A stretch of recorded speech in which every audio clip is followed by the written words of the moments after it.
Agriculture à présent, la campagne agricole bat son plein dans la province du Yoruba, c'est dans le sud-ouest. Les champs présentent une bonne physionomie, même si dans l'ensemble c'est l'étape des labours et des semis. Environ 115 000 tonnes de céréales attendues pour cette campagne humide. Issa Kazabri, Romial Patrice Toé, pour le point. Prosper Soumé est un agriculteur moderne à vapeur, un village de la commune de Dano. Il produit du sorgho, du maïs, du coton sur une vingtaine d'hectares. Prosper est très bien avancé dans cette campagne agricole. Son maïs est d'ailleurs à l'étape de montaison. J'ai semé le coton le 18 mai. Et le maïs, c'est le 6 juin que j'ai semé ça. Bon, à l'heure actuelle, en tout cas, ici, la montaison. Puis le coton aussi, il y a les boutons floraux. L'agriculture, ça ne m'a pas. Quand tu donnes le ça ne m'a pas. Tu vois, ça va.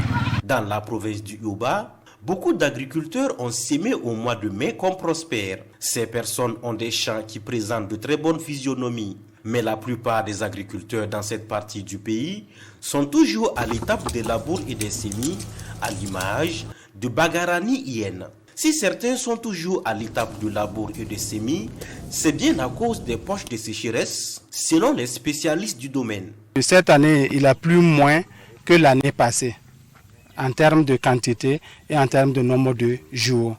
À la date du 20 juin, la province du Yoruba a enregistré 600 mm en 29 jours de pluie, comparativement à l'année passée, où à la date du 20 juin, on avait 1053 mm de pluie en 59 jours. Qu'à cela nous tienne, la campagne humide 2023-2024 se déroule globalement bien dans cette province. Selon les prévisions, la province du Yoruba espère récolter environ 116 000 tonnes de céréales. En termes de superficie, on a plus de 103 000 hectares avec une prévision de production de plus de 116 000 tonnes pour la province en termes de culture céréalière.